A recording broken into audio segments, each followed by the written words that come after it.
Last week, in SourceCast episode 94, I took a shot at the recent slew of partnerships between large IT firms. Every few weeks there's an announcement, everybody's all hyped up, all of the tech journalists are asking, what does this really mean? And then what happens? There are more announcements of newer partnerships, but what was happening with the older partnerships? If you listen to this podcast, you know what that means. So this week we are talking about the complexities of IT partnerships. I hope you like examples, because this episode will be chocked full of examples. I'm Joey Lombardi, and this is SourceCast episode 95.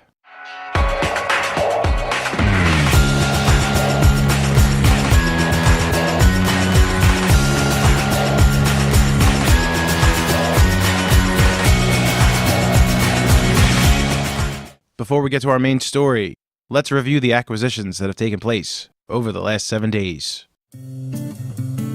Broadcom is trying to acquire Qualcomm for over $100 billion. Let me repeat that, $100 billion. According to the Wall Street Journal, this is a cash and stock deal that carries a value of roughly $103 billion, and that includes $25 billion of debt. In their official statement, Broadcom is stating that they value the deal at $130 billion.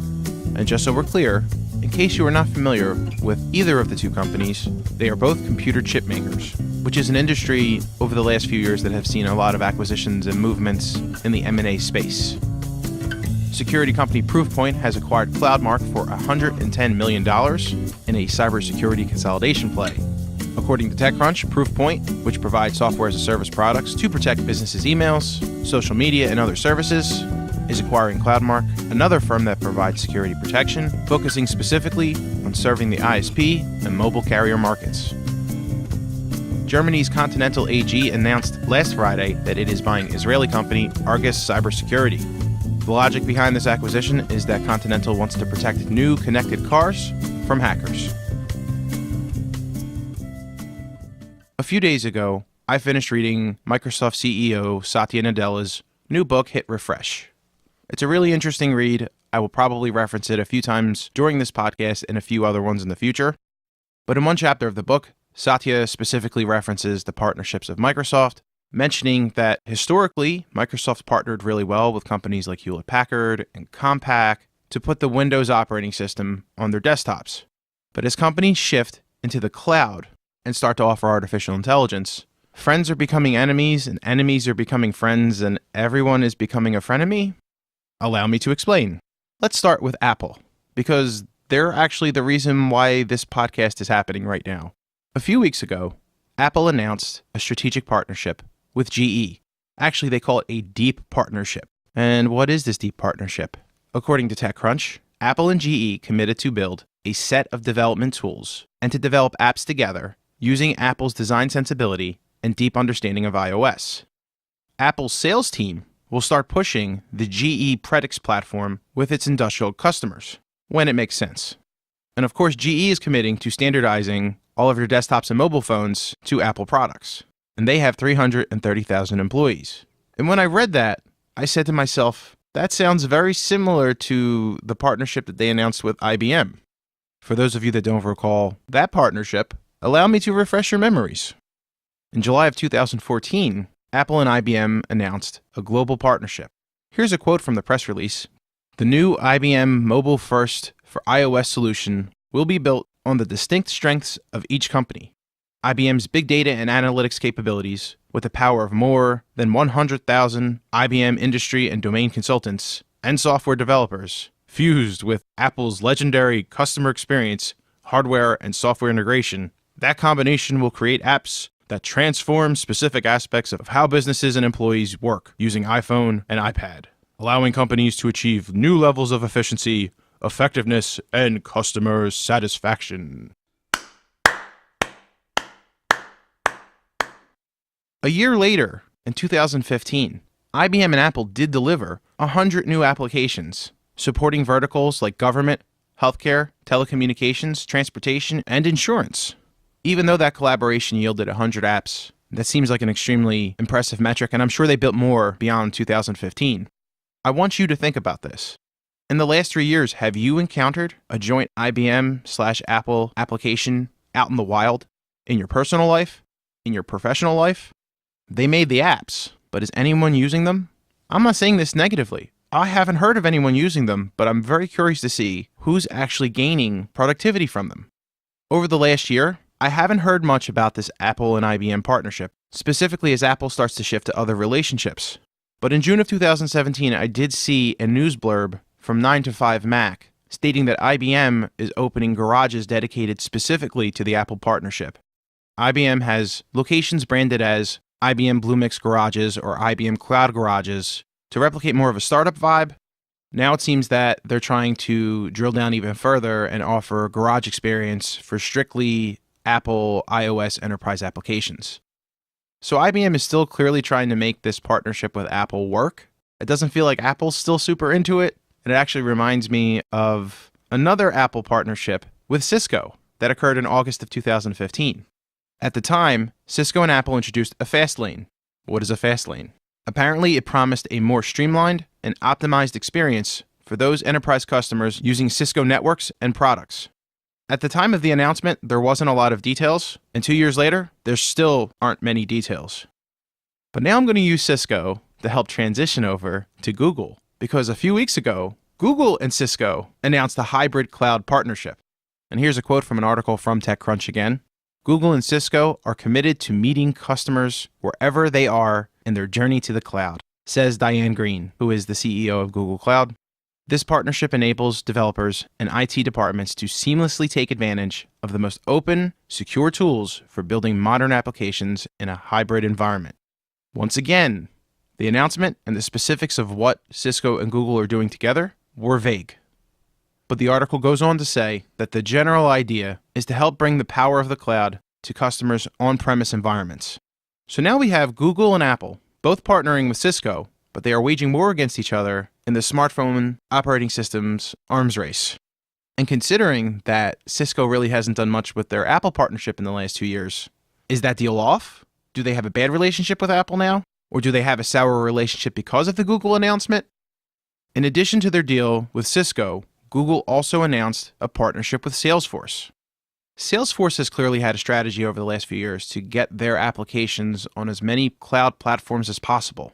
And Google, as I've said over the last few weeks on the podcasts, they're struggling to get enterprise customers on their cloud platform. So such a partnership makes sense. According to the Wall Street Journal, as part of their deal, Salesforce will offer Google's G Suite productivity applications free for up to a year to its customers who aren't already using them. Salesforce has more than 150,000 customers, and the company said less than half of them are currently using the G Suite apps. Salesforce is also intending to weave Google Analytics, which helps people understand the traffic on their websites, with its own sales cloud and marketing cloud services. Salesforce CEO Mark Benioff acknowledged that money was being exchanged between the companies as part of this deal. That news story might sound familiar because Salesforce had a very similar press release with Amazon. So where does that leave Amazon with Salesforce? According to VentureBeat, Salesforce commented publicly and said that AWS will remain a preferred cloud provider to Salesforce. And oh, by the way, the reason that Salesforce and Amazon reached a partnership is because Salesforce and Microsoft's partnership went sour when Microsoft purchased LinkedIn. Salesforce, during the same week that they announced their partnership with Google, announced that they were partnering with Facebook to help expand functionality in Facebook's new workplace social network. I didn't even know that Facebook was trying to come up with a LinkedIn competitor, but apparently there is a Facebook for Business. And Salesforce is integrating their productivity app Quip into Facebook's workplace social network. That makes a lot of sense for Salesforce because Microsoft can cut off information that Salesforce is currently using in LinkedIn. So it makes sense for Salesforce to create another information channel of professionals and job candidates. So how does this hurt Microsoft and Google? Part of the functionality that was announced is that the collaboration is designed to make it easier to share Quip documents in Workplace. And when you start to focus on document functionality and sharing online documents, that's potential competition for Microsoft Office and for G Suite. As a reminder, in the same week, Salesforce announced a partnership with Google to help push the G Suite online apps. If you're stopping and saying, what is Joey talking about? This was a really confusing podcast. That is the point. This is just a small selection of the partnerships that these companies are making and forging with each other. I'm a little bit cynical. I feel like a lot of these announcements are done to pop the stock for a day or two, get a little bit of traction for a new product line. In most of the partnership announcements that I've read since I started the blog, I feel like there hasn't been a lot of meaningful work done. With the caveat of the Apple and IBM relationship, I think that partnership was weird. And again, I'm not quite sure who's using the products, but they did make a lot of stuff. From a procurement perspective, as customers who are buying products from these companies, there's a weird line that's being crossed. There are always situations where you choose to go to a new supplier because of a sour relationship with the previous one. Things aren't going well, and you decide to move on. As acquisitions are occurring and these partnerships are being announced, the field is getting narrow. If you have a problem with supplier A and you're looking to get away from them, you may find that you're right back in their back pocket because of a relationship with the new supplier you ended up doing business with. Would you ever see a situation where Apple and Microsoft partnered together? You wouldn't think so a couple of years ago, but they are. They're doing it right now. Microsoft is offering Office 365 products on iPhones, and they're making a hard push for those iPad Pro tablets to be the productivity app of choice on that. Apple is buying cloud space from Google. Not a lot, but they are. And of course, there are Google products all over the iPhone. And again, to use Microsoft as an example, Microsoft now allows Red Hat Linux on their Azure cloud platform. I believe Steve Ballmer was quoted as saying hell would have to freeze over for Microsoft to embrace Linux. And yet here we are. Hell didn't freeze over. They just got a new CEO. As a consumer, these market changes are complex and potentially confusing, and the best way to stay in front of it is to remain educated and understand the business reasons that motivate these decisions. Or just keep listening to this podcast. And that's all we have for this week. You can find SourceCast on iTunes, Google Music, and all of your favorite podcasting applications. SourceCast is recorded in bucolic, Mantua, New Jersey, and it's produced by my dad.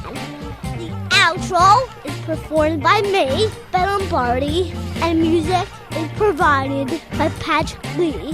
Thanks for listening, and we'll be back next week.